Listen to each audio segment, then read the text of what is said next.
Hello, everyone. We are live. Ladies and gentlemen, welcome to the Pop Fly Pop Shop. And do we have a special one for you today? The Maestro of Mayhem himself, 8-time Pro Bowler, Pro Football Hall of Famer, the man, Mr. Dick Butkus, is in the house today. Woo. He is. Yeah, How you doing, Dick? I'm doing good. I'm And doing in good. and in the other corner, ladies and gentlemen, an artist from the realm of unknown, creativity unlimited, the man, Mr. Daniel Jacob Horine. Daniel, Uh, how are you? Good. Thanks, Charlie.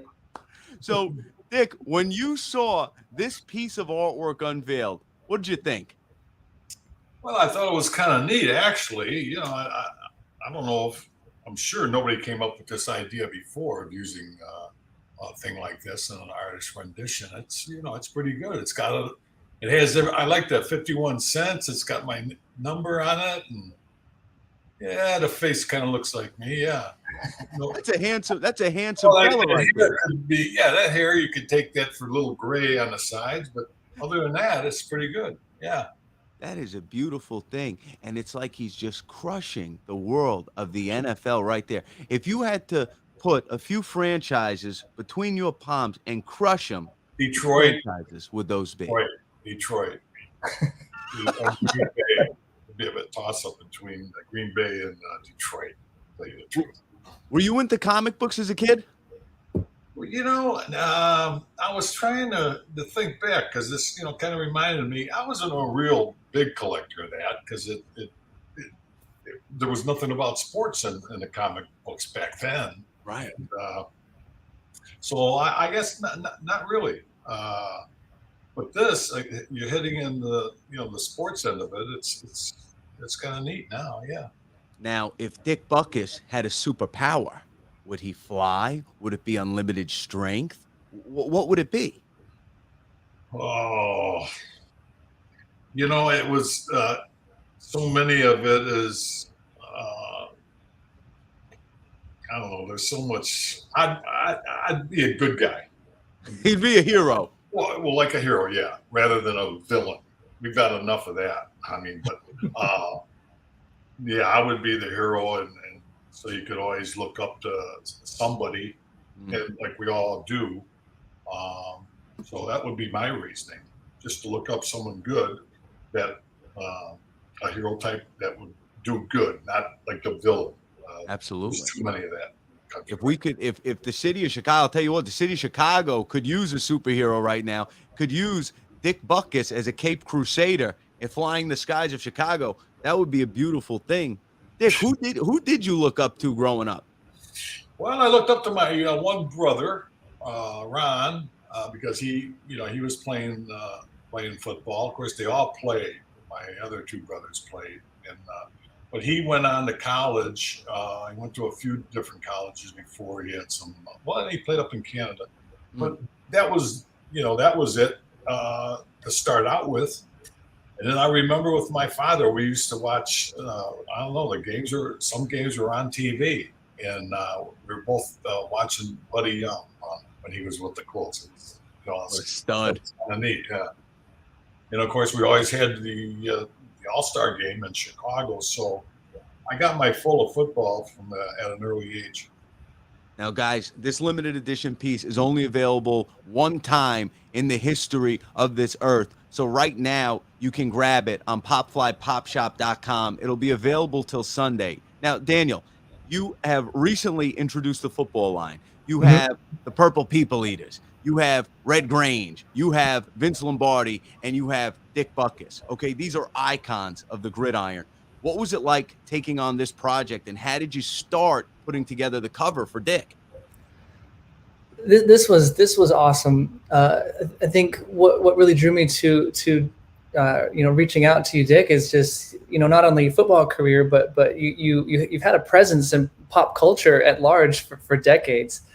And I like to think that the pop and pop fly pop shop, has to do with pop culture. And so you'd retired several years after or before I was born, but you still remained in like the social conscience, for decades, And so when it came time to do this project, you were an immediate, like, let's get this going. And just thinking about you and your career and your presence, it's the nicknames that you have, the list of them they're all comic book ready. So it was actually hard just to pick a nickname to narrow it down to one, because there's so many great ones that paint really vivid pictures. The catchphrase for the Pop Fly Pop Shop, Dick, is the comic and card shop you always dreamed of. And ladies and gentlemen, now it is here. So I got to ask you this, Dick. When you were a kid, and you're playing with the other kids, did you ever see any kids getting picked on in the streets or things like that? How did you stand up for them as a kid? Yeah, I think so, because I lived on a dead end street which joined a park. There was nothing for us to go to just walk half a block or something, and we're in the park, and all during the various seasons. We used to go there and in the winter turn on the water to flood the pond. We didn't know what we're doing. It wasn't freezing yet, but and so when we had that, we'd skate. Baseball season, we had some nice diamonds there. We played that, and then they had a football field, and it was kind of everybody would congregate there, and there was some punks or something that would come in from a different neighborhood and fool around. So yeah, we kind of stood up for that. We backed our people that were there. The South Side Savior. That's the South Side Savior right there. So that's another nickname. Yeah, I like that. It's a laundry list. So Daniel, that's big to bring up all the pop culture references that Dick Butkus comes up in, right? Dick, can you take us to filming those beer commercials with Nitschke? What was that like? Well, I still question why they don't do it to this day, but because it would have went on forever because of athletes turnover. You couldn't do the commercial unless you were retired. And it was funny because Rodney Dangerfield was scared to death. Once a year we would do the alumni for Christmas. We'd do a 60-second, and they'd bring back all the guys. And so we were sitting at a table, a big table with all the guys, and we all did our little, 2 guys here, 2 guys, we did all that shooting, and then Rodney walks in. We always had to get on the bus at 7. He comes in on his own time. So he walks in, and I swear to God, he was so paranoid and afraid. So, because he had to have been prepared. So we're all sitting there, and they're talking about the lines, and he said, well, maybe I ought to say it like this, this and that. And Boom Boom Jeffrey was right next to me. He says, hey, Rodney, just say the goddamn lines, will you? And he says, hey, boom, boom, how's bang, bang, right away, and of course he was scared to death of Deacon Jones and Bubba, because they were threatening him to throw him out of the, 13th floor window of this building. But it was a trip. No respect. Fun were so successful, I think, because it was just, everybody did a great job with them. And what happened when I did a singleton, what we used to call a singleton by myself, I did the first one, and it was a bowling one. And then the second one, somebody got the idea of putting Bubba Smith and I together, and then that was it. I mean, we did a number, and we actually got calls out here to California to come and guest on different shows. And finally, I was going back and forth from Florida when I was living at that time, and I just said, my wife said, hey, we got to put the kids in school, and let's go out there and give it a shot. And I said, well, all right, I'll give it 6 months or whatever. So we never left. So it was a great story. It was a great time. We had a lot of fun. Everybody had their little niche, it seemed like. And, why they didn't? Well, I think they changed the ad agency, and that's when they stopped it. I think if you remember, right after us, they had Joe Piscopo. Yes. And they went right in the tank. And, right in the tank. Well, I mean, it wasn't, and then we all wondered, why would you do this? You had Euchre, you had And Madden was at that time. And every year you would get new guys. You could constantly replace people. It was, I don't know. It was one of those deals that whoever made that decision not to continue it, you ought to be arrested. Yeah, it was a big piece of Americana that those had attached to them. Daniel, when you were looking through all the different things that Dick's done, even off the field in the entertainment industry and stuff, what was the most interesting to you? Well, MacGyver, like that was. Yeah. That I love that growing up. I think that was probably my gateway to Dick Butkus. Like who is this guy? And then I know you did Murder She Wrote and other movies and TV shows, but MacGyver, that's the moment for me right there. They were supposed to do a spinoff. Really? For me, yeah. I was on there 3 times. And who is that? Did you know that rock star that was with me the first episode? Wendy O. Williams. Wendy O. Williams. Wow. Plasmatics. I didn't know, but she was like a motorcycle lady in the show. Yeah, and I can't remember why it didn't go, but it was pretty close, but I guess wasn't meant to be. Well, 10-year-old me would have tuned in, that's for sure. Oh, yeah. Were there any nerves for you when you got into acting? Oh yeah. Yeah. Yeah, because people go to school and theater and all that stuff, and but I had some. In fact, it was one of the MacGyvers. Remember who played the mother of Happy Days? Oh, Marion. Marion. Yeah. Okay, she was playing a nun in this episode. And during a break, she said, how long have you been doing this? It's like, I never heard of it before, but, how long have you been doing it? I said, well, I just started. And she said, oh, that's very good. And I said, really?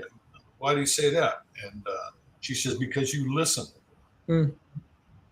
During all the, scenes. She says, I notice you really listen. And a lot of people are sitting there waiting for their line. There's the cue for my line now. It's coming up. Okay, here, And I thought that was kind of nice of her. I said, well, thank you. I always remember that. You think there was any correlation between memorizing lines and memorizing playbook stuff? A little bit, maybe. Yeah.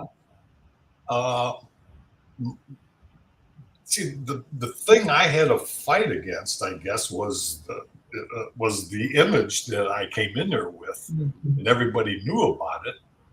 Yet, the hard, tough guy, but yet all the successful things were comedic.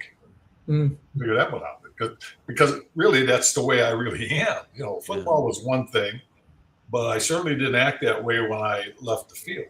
So I think that was a misnomer for people thinking, wait a minute, and maybe that's. Is in direct contrast to, oh man, can you see this? He just says, I sent him to Charlie. This is my character. Oh, that is awesome. That is awesome. There's my buddy Bubba. Wait, let's see. That's a classic. That was, I think that was the tennis one. Yeah, that was the tennis one. That's and Police Academy was my introduction to Bubba Smith. Yeah, he was a trip. I used to have so much fun with him because I would jag him, and he would. A couple of our episodes out here, he'd have the dialogue on the dashboard. We were driving an ambulance or something, and just before he was going to go on his lines, I would snap down the script. Damn it! We used to have fun, but I think that's why those commercials work, because everybody was, jagging everybody, so you couldn't get away with anything, and I think that came through the commercials at least. So, it was real fun. It was real genuine fun with buddies. You could tell, and and the thing of it was for alcohol. It was for a beer. How it started was Maestro was a Chicago brewery, and they made this reduced calorie beer, and so Miller bought the patent or whatever. So now they thought, wait a minute, it's a diet beer. I mean, how are you going to sell this? Right. Hey, all you fat beer drinker belly, are drinking ours beer. You won't get your beer belly or whatever. So they contacted a ad agency, a couple young guys, and they come up with this comedic view of it, and it's just a little tag at the front and the back. Mostly it's, tastes great, light, whatever, less filling. So that was nothing about the alcohol, nothing about, and I thought it was so great as a advertisement, and yet it wasn't. It was a bit, 60 seconds or 30-second of a comedic deal with your supposedly hero, your guys you've seen, on the field. Like I said, I still question who made that decision. Yeah, it's like they had like a golden SNL skit meets an ad. To get rid of that is nuts. From surfers,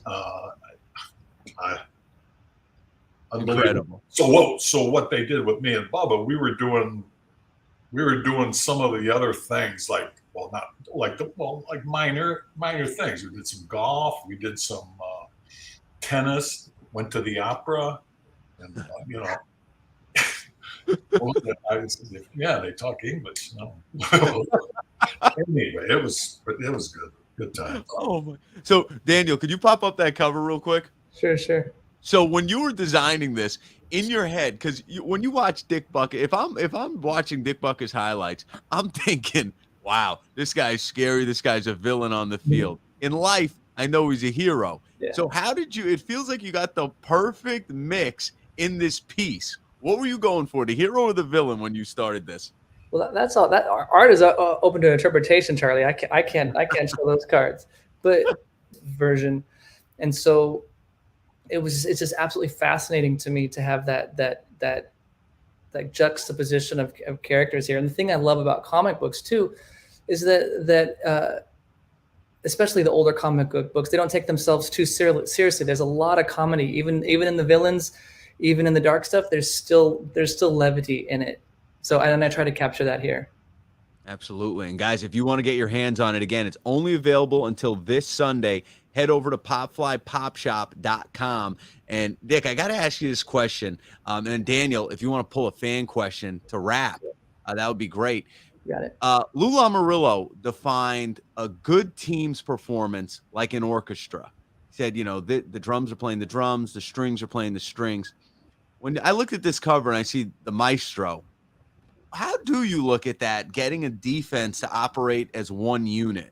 Is that a lot like being a maestro?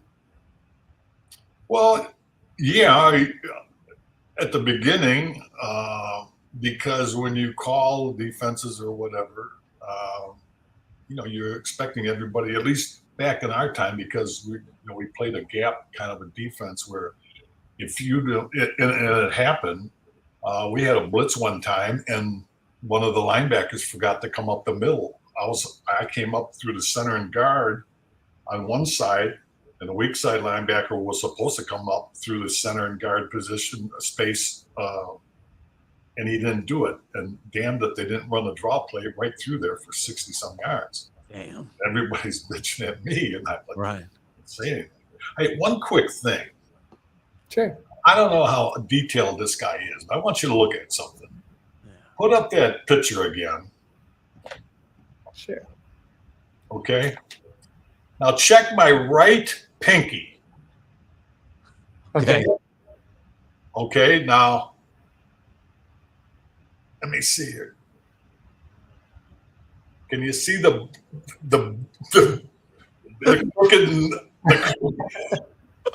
crooked digit right here? I mean, I'm trying to hit that damn thing. It's like perfect. Just when he was talking, I'm what the hell? It's like that. He's got it.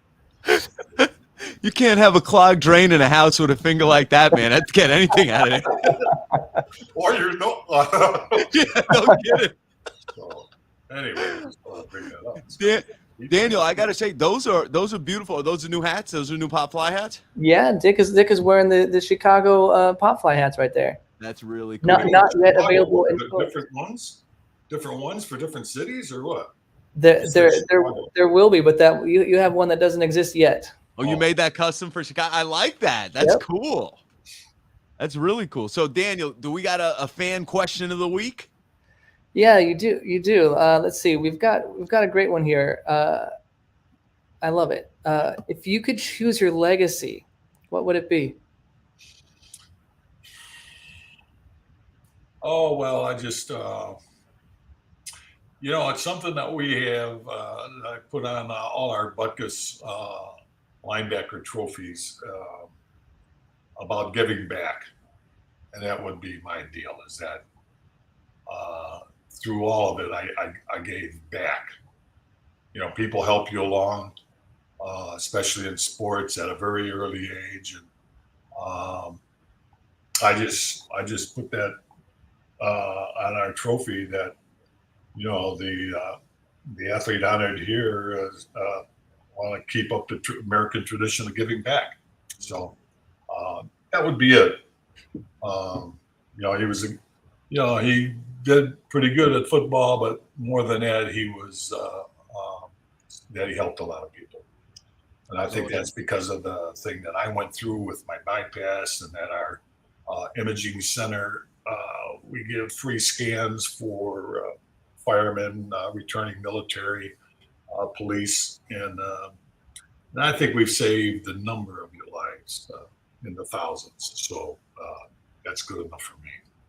Yeah, being able to work with Dick and know about some of his work on the NFL alumni side, this guy's changed the lives of thousands and thousands of people. And when you talk about the people that you've saved with those heart screenings and things like that, Dick, it's not just the person, because we all have families, right? So we all know how much our family members mean to us.